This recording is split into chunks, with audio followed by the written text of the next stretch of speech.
हरे कृष्ण कृष्ण कृष्ण हरे हरे राम राम राम हरे। श्रीमद् भागवतम दशम स्कंद अध्याय 12 अगासुर का वध। श्री सुखदेव गोस्वामी ने कहा, हे राजन, एक दिन कृष्ण ने जंगल में विहार करते हुए कलेवा करना चाहा। उन्होंने बड़े सुबह उठकर सिंह का बिगुल बजाया तथा उसकी मधुर आवाज़ से वन बालों तथा बछड़ों को जगाया। फिर कृष्ण तथा सारे बालक अपने अपने बछड़ों के समूहों को आगे करके व्रज भूमि से जंगल की ओर बढ़े। उस समय लाखों ग्वाल बाल व्रज भूमि में अपने अपने घरों से बाहर आ गए और अपने साथ के लाखों बछड़ों की टोलियों को अपने आगे करके कृष्ण से आ मिले। ये बालक अति सुंदर थे। उनके पास कलेवा की पोटली, बिगुल, वंशी तथा बछड़े चलाने की लाठियाँ थी। कृष्ण बाल बालों तथा उनके बछड़ों के समूहों के साथ बाहर निकले तो असंख्य बछड़े एकत्र हो गए। तब सारे लड़कों ने जंगल में परम प्रसन्न होकर खेलना प्रारंभ कर दिया। यद्यपि इन बालकों की माताओं ने पहले से इन्हें कांच, गुंजा, मोती तथा सोने के आभूषणों से सजा रखा था, किंतु फिर भी जंगल में जाकर उन्होंने फलों, हरी पत्तियों, फूलों के गुच्छों, मोर पंखों तथा गेरू से अपने को सजाया। सारे ग्वाल बाल एक दूसरे की कलेवा की पोटली चुराने लगे। जब कोई बालक जान जाता कि उसकी पोटली चुरा ली गई है तो दूसरे लड़के उसे दूर फेंक देते और वहाँ पर खड़े बालक उसे और दूर फेंक देते। जब पोटली का मालिक निराश हो जाता तो दूसरे बालक हंस पड़ते और मालिक रो देता, तब वह पोटली उसे लौटा दी जाती। कभी कभी कृष्ण जंगल की शोभा देखने के लिए दूर तक निकल जाते और सारे बालक उनके साथ जाने के लिए यह कहते हुए दौड़ते, दौड़कर कृष्ण को छूने वाला मैं पहला होऊंगा, मैं कृष्ण को सबसे पहले छूऊंगा। इस तरह वे कृष्ण को बारंबार छू कर जीवन का आनंद लेते। सारे बालक भिन्न भिन्न कार्यों में व्यस्त थे। कुछ अपनी बांसुरियाँ बजा रहे थे, कुछ सिंह का बिगुल बजा रहे थे, कुछ भोलों के गुंजार की नकल तो अन्य बालक कोयल की कूह कूह की नकल कर रहे थे। कुछ बालक उड़ती चिड़ियों की भूमि पर पड़ने वाली परछाइयों के पीछे दौड़कर उनकी नकल कर रहे थे, तो कुछ हंसों की सुंदर गति तथा उनके आकर्षक मुद्राओं की नकल कर रहे थे। वो चुपचाप बगुलों के पास बैठ गए और अन्य बालक मोरों के नाच की नकल करने लगे। कुछ बालकों ने वृक्षों के बंदरों को आकृष्ट किया, कुछ इन बंदरों की नकल करते हुए पेड़ों पर कूदने लगे, कुछ बंदरों जैसा मुंह बनाने लगे और कुछ एक डाल से दूसरी डाल पर कूदने लगे। कुछ बालक झरने के पास गए और उन्होंने मेंढकों के साथ उछलते हुए नदी पार की और पानी में अपनी परछाई देखकर हंसने लगे। वे अपनी प्रतिध्वनि की आवाज़ की निंदा भी करते। इस तरह सारे बालक उन कृष्ण के साथ खेला करते जो ब्रह्म ज्योति में लीन होने के इच्छुक ज्ञानियों के लिए उसके उद्गम है और उन भक्तों के लिए भगवान है जिन्होंने नित्य दासता स्वीकार कर रखी है, किंतु सामान्य व्यक्तियों के लिए वे ही एक सामान्य बालक है। ग्वाल बालों ने अनेक जन्मों के पुण्य कर्मों का फल संचित कर रखा था, परंतु वे इस तरह भगवान के साथ रह रहे थे। भला उनके इस महाभाग्य का वर्णन कौन कर सकता है। भले ही योगी अनेक जन्मों तक यम, नियम, आसन तथा प्राणायाम द्वारा, जिनमें से कोई भी सरलता से नहीं किया जा सकता है, और कठोर से कठोर तपस्या करें, फिर भी समय आने पर जब इन योगियों को मन का नियंत्रण करने की सिद्धि प्राप्त हो जाती है, तो भी वे भगवान के चरण कमलों की धूल के एक कण तक का आस्वाद नहीं कर सकते। तो भला ब्रजभूमि वृंदावन के निवासियों के महाभाग्य के विषय में क्या कहा जाए, जिनके साथ साथ साक्षात भगवान रहे और जिन्होंने उनका प्रत्यक्ष दर्शन किया। ये राजा परीक्षित, तत्पश्चात वहाँ पर एक विशाल असुर प्रकट हुआ जिसका नाम अघासुर था और देवता तक जिसकी मृत्यु की प्रतीक्षा कर रहे थे। यद्यपि देवता प्रतिदिन अमृत पान करते थे, फिर भी वे इस महान असुर से डरते थे और उसकी मृत्यु की प्रतीक्षा में थे। यह असुर जंगल में ग्वाल बालों द्वारा मनाए जा रहे दिव्य आनंद को सहन नहीं कर सका। कंस द्वारा भेजा गया अघासुर पूतना तथा बकासुर का छोटा भाई था। अतएव जब वह आया और उसने देखा कि कृष्ण सारे ग्वाल बालों का मुखिया है, तो उसने सोचा, इस कृष्ण ने मेरी बहन पूतना तथा मेरे भाई बकासुर का वध किया, अतः इन दोनों को तुष्ट करने के लिए मैं इस कृष्ण को इसके सहायक अन्य ग्वाल बालों समेत मार डालूंगा। अगासुर ने सोचा, यदि मैं किसी तरह कृष्ण तथा उनके संगियों को अपने भाई तथा बहन की दिवंगत आत्माओं के लिए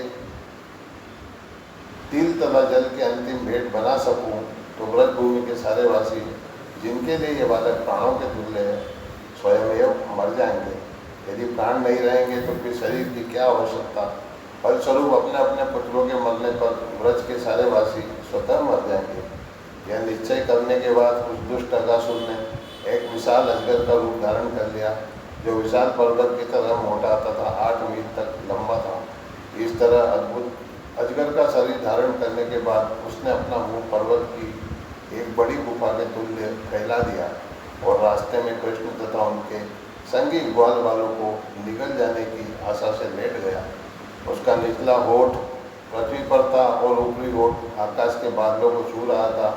उसके मुख की बगलें पर्वत की विशाल गुफाओं के समान थी और मुख का मध्य भाग अत्यंत अंधकारमय था।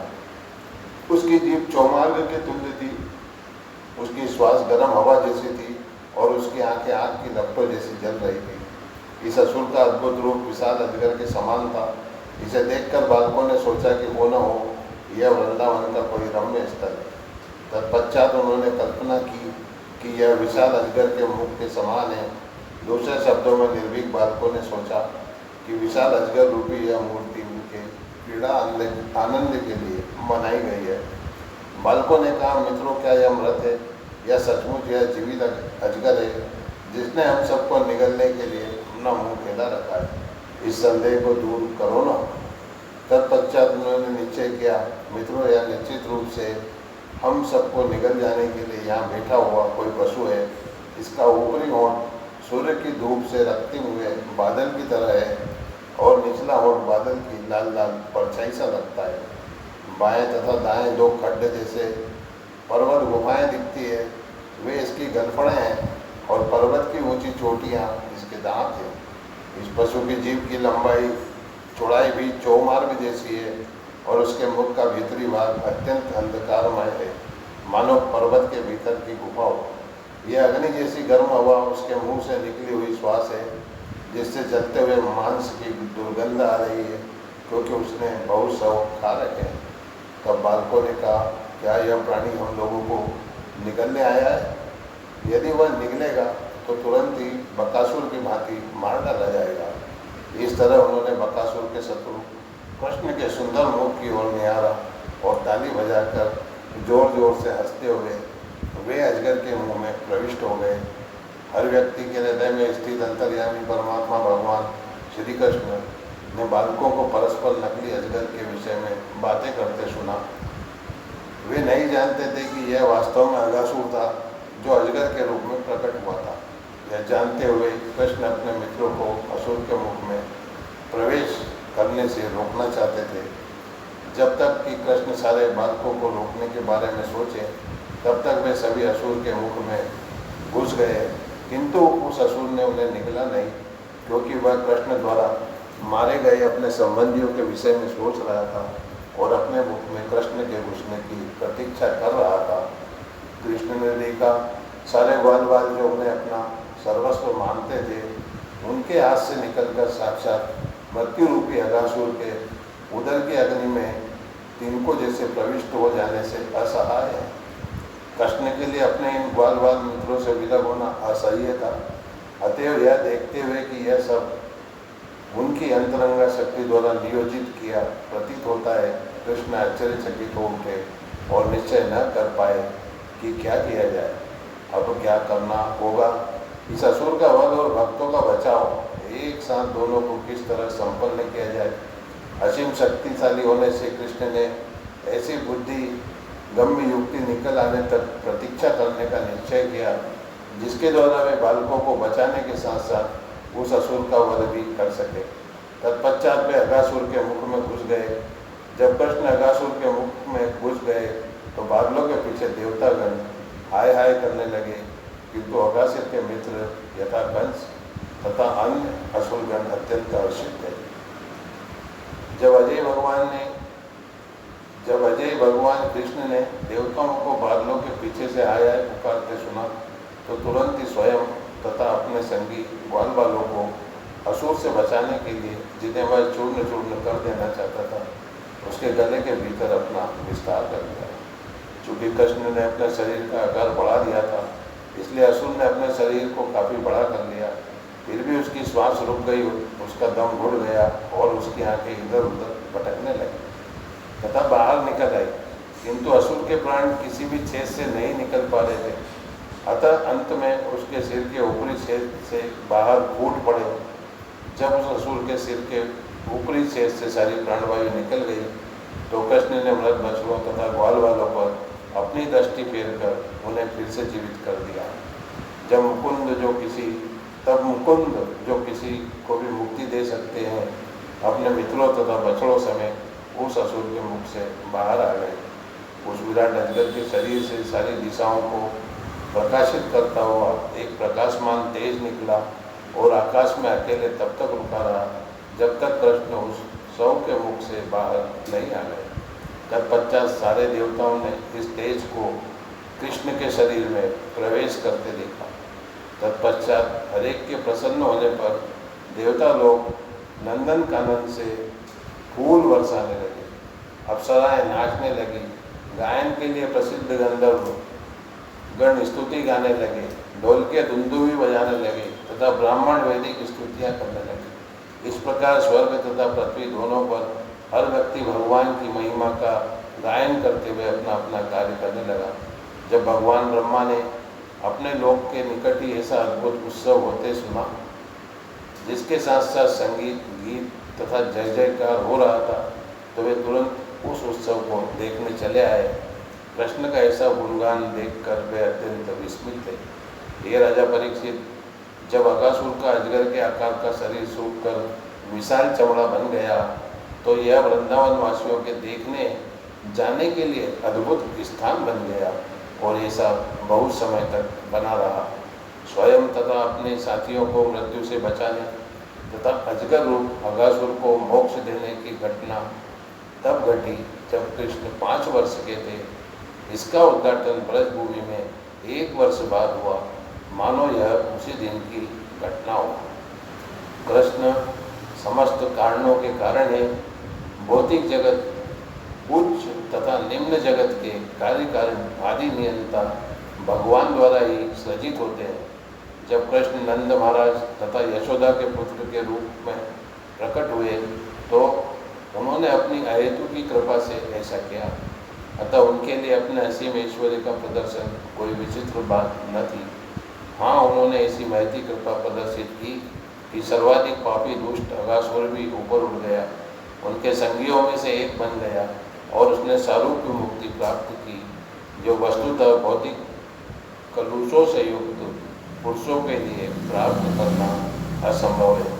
यदि कोई एक बार या बलपूर्वक भी अपने मन में भगवान के स्वरूप को लाता है तो उसे कृष्ण की दया से परम मोक्ष प्राप्त हो सकता है, जिस प्रकार अगासुर को प्राप्त हुआ।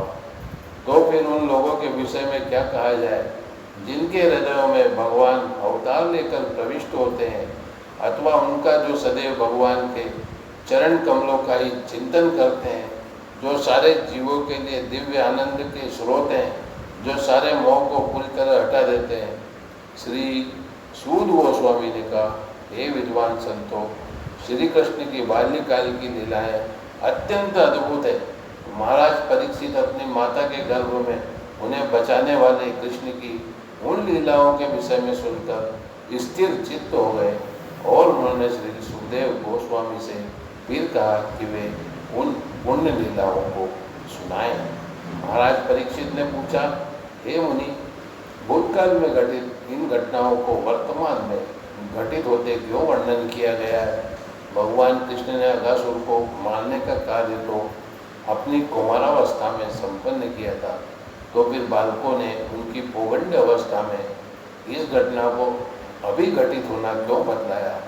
हे महायोगी, मेरे आध्यात्मिक गुरु, कृपा करके बतलाएं कि यह कैसे हुआ।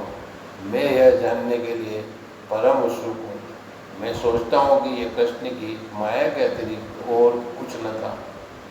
हे प्रभु, हे मेरे आध्यात्मिक गुरु, यद्यपि हम क्षत्रियों में निम्नतम हैं, फिर भी हमारा अहोभाग्य है कि हम लाभान्वित हुए हैं। क्योंकि हमें आपसे भगवान के अमृतमय पवित्र कार्यकलापों का निरंतर श्रवण करते रहने का अवसर प्राप्त हुआ है। सूत गोस्वामी ने कहा, हे संतों तथा भक्तों में सर्वश्रेष्ठ सोना। जब महाराज परीक्षित ने श्री सुखदेव गोस्वामी से इस तरह पूछा तो तुरंत अपने अंतःकरण में कृष्ण लीलाओं का स्मरण करते हुए अपने इंद्रियों के कार्यों से उनका बाह्य संपर्क टूट गया। तत्पश्चात बड़ी मुश्किल से उनकी बाह्य चेतना वापस आई और वे कृष्ण कथा के विषय में महाराज परीक्षित से बातें करने लगे। इस प्रकार श्रीमद् भागवतम दशम स्कंद अध्याय 12 अगासुर का वध नामक अध्याय के भक्ति वेदांत श्लोकार्थ पूर्ण हुए। हरे कृष्ण कृष्ण कृष्ण हरे हरे, हरे राम राम राम हरे हरे।